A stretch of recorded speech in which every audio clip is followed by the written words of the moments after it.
Okay, so here's our turkey. I already started on it. And sorry, I don't have a tripod, so this is the angle that we've got. But the way I like to start is by taking the limbs off. So it's really nice. I like to use an ulu. You can use a meat cleaver, poultry shears, any combination of sharp tools that you want to use. I like the ulu because it's very versatile.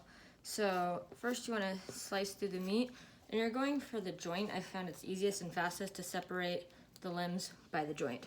But you need to cut through some of the skin and muscle, and then as you see, you can just dislocate the joint here. And then once you dislocate it, you'll be able to see the joint, and you can just cut through the tendons and muscles around the joint. Normally I'm not cutting towards myself quite like this, but for the sake of the video. And it comes off quite easily.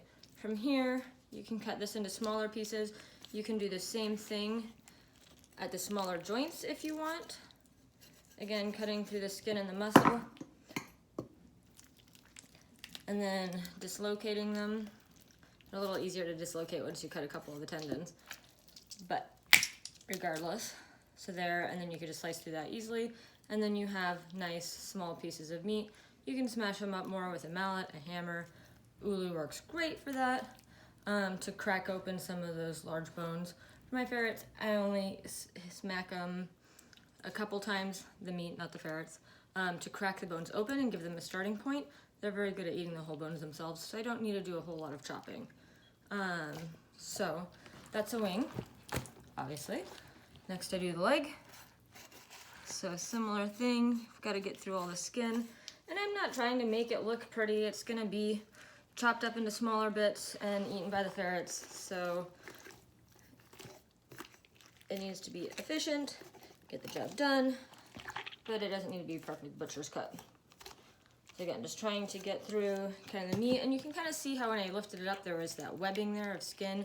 That kind of gives you an idea of where to start, and you can feel where the joint is. So again, kind of going down, I'm finding the hip joint here. Easy to dislocate it. Once all those tendons are cut, the joint's disarticulated. It just snaps off really easy. And then just cutting free all the loose tissue.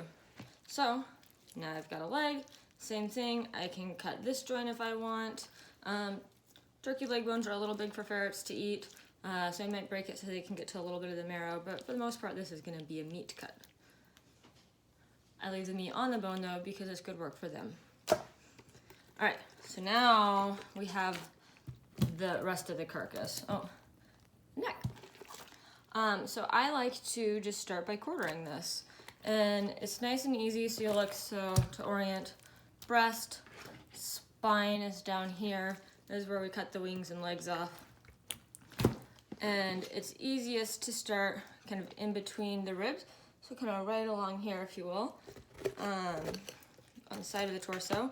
Watch out if you buy something like a turkey, there's plastic parts in there that make it easier for lifting.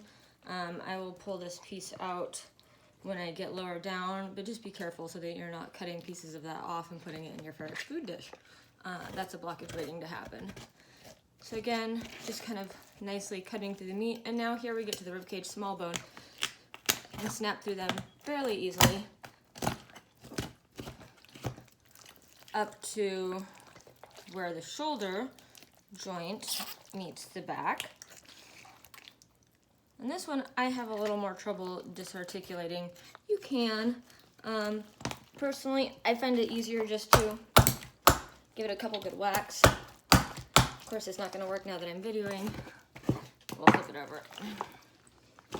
Okay, so other side, just slicing through the meat, and you can kind of find the thinnest spot of the meat and the bones.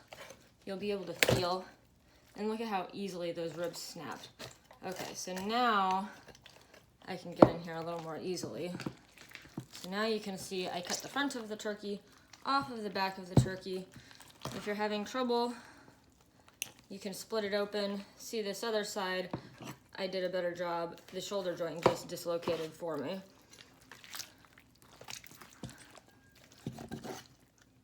This side, I'm not sure. why I'm having so much trouble, but we'll just dislocate it there where it wants to. Nothing wrong with following the path of least resistance.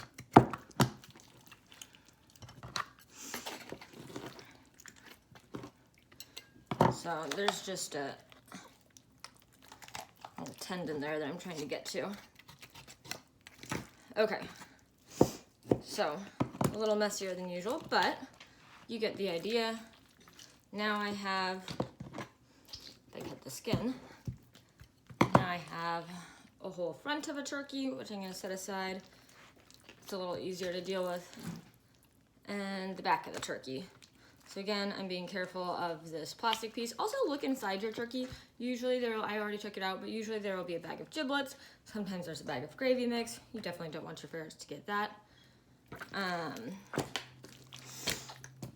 And then the spine, you can just, I like to quarter it. You can cut it into smaller pieces. With small birds like a chicken, I only quarter it. With a larger bird like a turkey, obviously this is going to be several meals. But I find if I cut just a little ways into the back, you can kind of find the weak spots. And then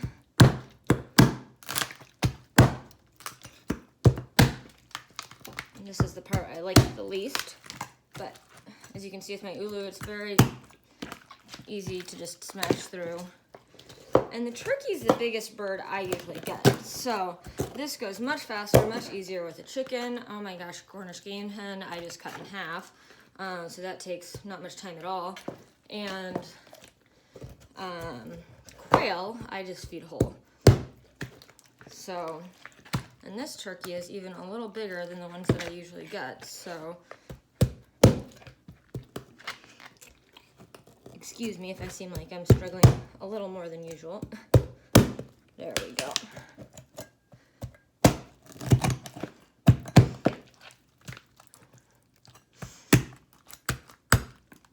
Watch your fingers. Should go without saying. Alright, so I've cut through a couple places on the spine. Now I have freed my plastic piece that will go in the trash. And I have a nice meal-sized chunk of bony meat. The pelvis, you can split kind of down the sides here.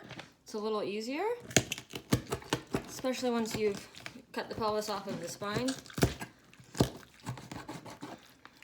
See how easily that just slices through. Again, some people like to use a meat cleaver. Some people use poultry shears. I don't know if poultry shears would be strong enough for a turkey. I might. But look, now I have nice meaty chunks. These are just going to go in Ziploc bags, which will go in the freezer. I'll chop those up into smaller pieces later. And see, here's my issue with cutting the top is when I cut the first wing off before starting the video, I didn't cut the whole joint off. But nice piece there.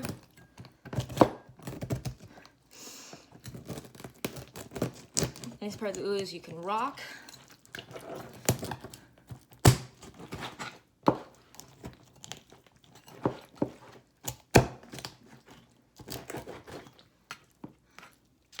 And then from here you can smash this more, break the bones up.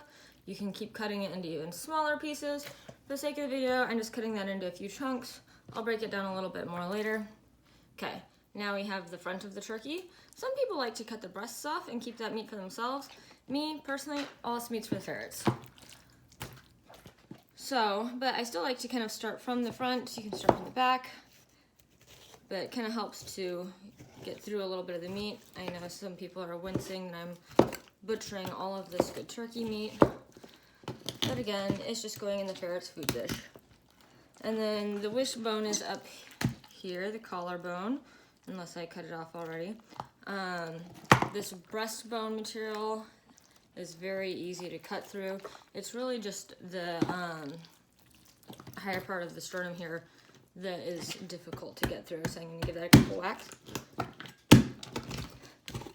And when I say difficult, I mean it just takes a little more force than cutting through the meat. So if I had a chicken, usually at this point I'm done. I just cut the breasts in half, or the chest in half. Sometimes I cut it down this way too. This is just a big piece of muscle meat that I'll chop up for some boneless muscle meals. This has some nice bony meat here, light in the bone, but still some nice edible bones for them, the nice smaller turkey bones. So I'm just cutting some of the meat off.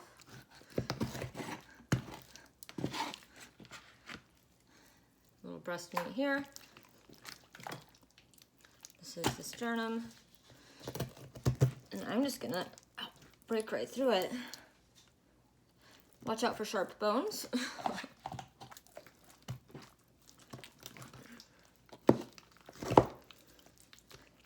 Naturally, when I'm videoing is when I get a tougher turkey. So again, some smaller bones there. I would not count this as a bone-in piece, you guys. This is mostly muscle, a couple tiny little bones to eat, but not much in the way of actual edible bone material. So, same thing. I'll just cut this across here into some smaller pieces. And then all of these small pieces that I've diced up here, I will just break them down a little bit more and then put them into bags. Here's turkey neck. I like to cut this into smaller pieces for them. Just give it a couple whacks. I'm not gonna go crazy breaking it down. Again, they have teeth, they have jaws. It's good work for them, good stimulation. They can do that work for me. So just to give you an idea, put the neck, and you know, necks are pretty bony. I want some nice muscly pieces. This is where I'm gonna pull out some of the breasty bits, add some more muscle.